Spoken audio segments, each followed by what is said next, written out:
What is their deal? Why is this happening? And, like, how do we make them stop? These are the questions that I ask myself when I watch the Portland Trail Blazers. And I'm not trying to, like, come out firing here. I've just tried recording this video, like, 3 separate times, and every single time it has fallen apart. So I guess this is just what we're going to be doing. Because, like, if I'm a Blazers fan, I'm looking at a team who, in the beginning of November, the beginning of, not the middle, not the end, but the beginning of November, is playing, like, playoff minutes against a New Orleans Pelicans team. Like, I get it. I am also a subscriber of the train of thought that there are some games, no matter how early in the season it is, that matter just a little bit more. And if you're a team like Portland and you're playing a team like New Orleans, like, when you get to the end of the season and if tiebreakers come into play, like, that's a team that you need to be either ahead of in the standings or own the tiebreaker. So I agree that in a game like that, you need to treat it a little bit differently. But, like, I guess I'm just asking, if I'm Chauncey Billups, are we sure that means on November 5th, trotting out a 7-man lineup and making everybody play capital B, big ass minutes, against the team? And, like, does that not then immediately become a bigger reflection and rather a bigger indictment on the roster that had been constructed? And maybe we should talk about that. I also think, by the way, I'm pretty sure technically the game I'm referencing was an 8-man lineup. But the dude they threw in there for the 8th guy, I'm pretty sure he only played like 7 minutes. So, like, that doesn't count. You played 7 guys, because if you, like, top to bottom, so you have the Dame thing, and we don't need to do that because he's a perennial top 5 point guard. We're all in the same. We don't need to do this. And then you have Jeremy Grant, which, as a Pistons fan, and I'm not saying I have, like, buyer remorse or I would, like, go back in history and, like, redo the trade, but I'll always have a soft spot on I will always have a soft spot in my heart for Jeremy Grant. And again, we'll talk about him in just a second. And then it's like you have Nurkic, who, like, if he's not hurt, then, like, isn't conditioned well. Right? He can pass the hell out of the basketball, but, like, can't run up and down the floor after, like, the 4th time. He's gassed, and it's like, we need a dead ball. And then you have Josh Hart, who's, like, good at everything, not great at a ton, but scoring isn't really what he does, but, like, defense, I'm not questioning it. Rebounding for a guard, yeah, I'm not questioning it. Playmaking, he's in that, like, Bruce Brown tier. Like, he can do it. I'm not mad at it. But, like, Josh Hart is a utility guy. Like, I'm not looking at Josh Hart to, play 35 minutes and score 21 points. That's not what he does, right? And then it's like, okay, you have Anthony Simons, bucket, only a bucket. Bolded, italicized, underline, only a bucket. And then, really, I guess Gary Payton, like, we like Gary Payton, like, he's cool. But, like, then you have Shaedon Sharpe. And a lot of you guys have asked me to do the Shaedon Sharpe thing because I've talked about this a bunch. I really don't have anything to say that you probably aren't already expecting me to say. If I'm a team like Portland and I'm thinking, okay, how do we, the plane's broken again, with this Dame thing. We got to use this max strength duct tape and glue to hold it together. What's that going to be this offseason?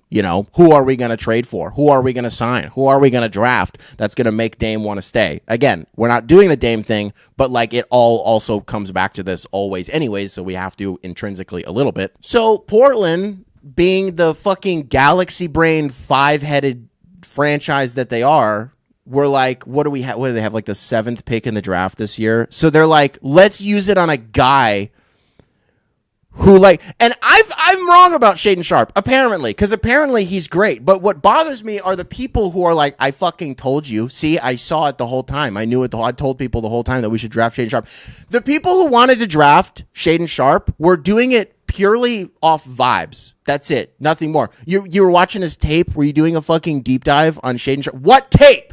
What were you watching? That's what I want to know, is what the fuck were these people? Were you watching his EYBL tape? You know what I mean? Like, that's what I just didn't get, man, is how, as a Pistons fan, with the 5th pick, right? People wanted Ivy, people wanted Mathurin, people wanted Keegan Murray, but there was a time that people wanted Shaedon Sharpe. And I was like, I just don't know how I'm supposed to, on the strength of, again, his fucking AAU days, be like, yeah, I think this guy has a gear to him that like other NBA players don't. And again, I'm apparently wrong. Like, I'm watching him play these games, and he really does have this quick first step. He's got this burst. He has this composure. He's got this little floater that he likes to put up. It's like a hybrid between like Ish and like Reggie Jackson, because as soon as he attacks the paint and he gets to the top of the key, bam, that shit's going up. But it's so quick, and again, it's so controlled every single time. And I really am enjoying watching him play. But like, when he got drafted, it was weird. It was a weird look, especially because it was a move coming off the heels of the Jeremy Grant trade, where it's like, okay, they are taking this seriously. Like, they went and got Dame's guy after all this time. They finally did it, right? And then you pick up Shaedon, and that to me was an indicator of a non-serious team. And then he got bitched in preseason, and again, since then, he's played NBA games that actually matter, and he's been not nothing but great, but he's been good, right? You're looking at it and you're like, yeah, if I'm a Blazer fan, I can't really be mad about this. And honestly, I'm happy for you guys. Another reason that I am happy for you guys is the aforementioned Jeremy Grant, because there are nights that you watch him and you're like, so he's the best player in the world. So Jeremy Grant is just the best player in the world. I think there's so much, I'm kidding, but I think there's so much value in what he had to do in Detroit. Like this load-bearing experience that Jeremy Grant got, right? Where it's like, even if we rewind the clock 2.5 years and everybody's laughing at him for signing a $60 million contract with Detroit when Denver offered him the exact same deal, like, why would you go from this ideal tertiary role on a contending roster to a team that, for all intents and purposes, was entering a complete and total rebuild or restoration, as it were? You know, what is the value in Jeremy Grant in taking a bet on himself and maybe trying to showcase, you know, him being more than, again, just a tertiary guy? Now, as it happens, that it all came full circle, and that's all he ended up being anyways, by getting moved to Portland. Like, he's not going to be the fucking capital G guy in Portland, right? But when you are in a late game situation, you know, if Dame's not playing, it's like, well, if I'm Jeremy Grant, I just spent the last 2 years, you know, keeping my team that had a lackluster roster in close games, and sometimes even taking them there and winning them those games. And I think that added experience that Jeremy had in 2 years, I think, is greater than it would have been if he just stayed in Denver the whole time, because I think it gave him that extra gear. You know what I mean? This is going to throw the entire video. Has the camera been moving? Because I'm pretty sure it started, and yeah, it's moving right. I'm not doing this. Why the fuck is this happening? I think I fixed it. And then, like, beyond that, I don't know, Jabari Walker. Oh, well, matter of fact, he was the one, I'm pretty sure, who would, when I mentioned earlier the 7-man rotation, I believe Jabari Walker was the one who came in and got like 6, 7, 8 minutes, whatever it was. I was just fucking talking. I know I like to sometimes throw in random goofs and gimmicks. Was the camera moving in the middle of me fucking talking there? This is like unprecedented. This is unfucking real. Honestly, just since we're on the subject of guys who I've always been like super lukewarm on, Drew Eubanks actually hasn't been garbage this year for Portland. That hasn't gone bad at all. But it does make me remember the Zach Collins days and how I like actually kind of believed. I remember I did not believe in him. And then after like a year, I was like, ooh, there might be something there. And then what ended up fucking even happening? His like body stopped working. That's probably what it was. It's a tricky thing with guys that big, man. With guys with frames like that who can dribble. It's like, I know medicine has advanced in a way that, you know, we couldn't have even imagined 25 years ago. And the way that we train is totally different now. That's still a lot of weight to move around, though. Right? Like, there's not a talent level on earth that wouldn't worry me with somebody being that big. And you guys are going to be like, what about Kevin fucking Durant? Yeah, guys, no shit. Yes, Kevin Durant. But that's what makes him Kevin Durant, right? That's what makes him the anomaly, is that he is unaffected by it. Or if he's not, rather that, well, for the most part, historically, he's pretty unaffected by it, at least relative to the way, well, I don't know, he did fucking smoke his Achilles. Yeah, but that's like almost an isolated incident at that point in his career, you know what I mean? Because for most guys, that would have happened, I don't know, 6 years earlier than that. Anyways, this was a weird Zach Collins thing. But Drew Eubanks, I don't know, for a team that, if we could say anything about Portland before the season started, I mean, their center rotation is not great.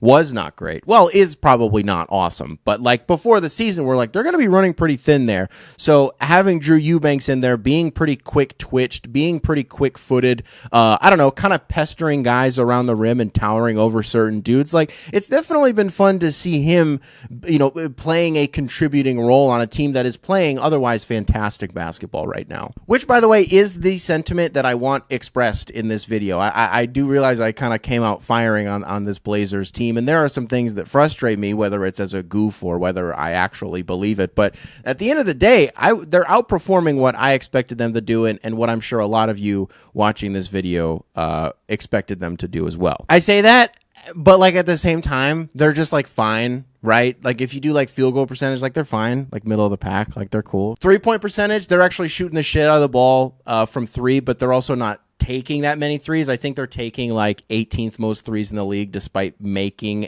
like fourth best in the league in terms of percentage. So like there's a weird disparity there. I don't know, rebounding the ball, that they're not overly fantastic. They're not necessarily great at it at all. But I also think that goes back to like when your best rebounder is arguably Josh Hart. Who am I missing? I'm trying to think of all the guys that I named. Well, because Jeremy is good at like everything.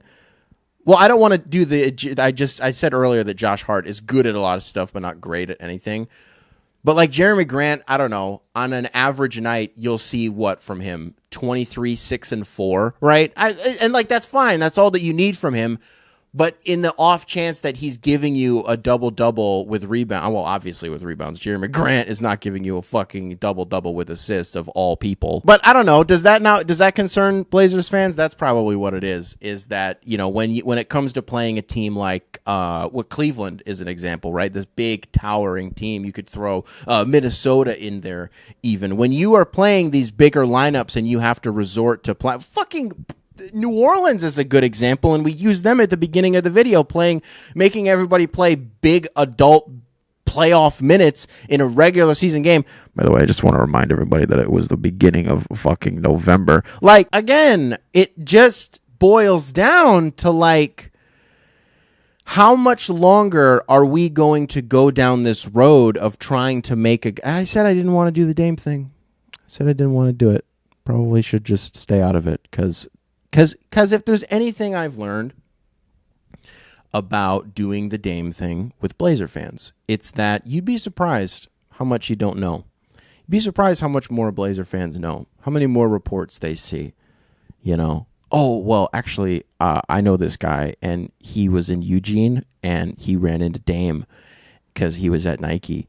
And, he said that he wants to stay for everybody. Everybody has a Dame story. It's weird. Everybody in Oregon just bumps into Dame all the time. Are you living in Oregon? How's Dame? Bump into him this morning, picking up the newspaper. Man, I am really stirring stuff up with Blazer fans today. And man, another thing is the Nasir Little thing is just bumming me out because I was expecting at this point that Nasir Little was going to... I was about to say that I thought he was going to be like Naz Reid. And like Naz Reid is a fine NBA player, but I forgot that in my head, Naz Reid was also a guy who was just going to go to the absolute moon based on his motor and shit talking ability alone. And not that Nasir Little is like, chopping it up with everybody on the court, but he was one of the guys in the 2019 draft when the Pistons took Sekou. I don't remember if Nasir went a little bit before us or a little bit after us. I think it actually might have been a little bit after us. But he was one of the guys I wanted from North Carolina.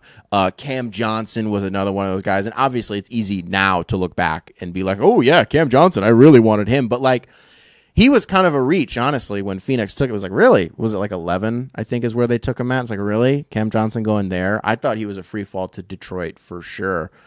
So that one's always going to suck. But Blazer fans... I'm having a shit ton of fun watching your team. Are you having a shit ton of fun watching your team?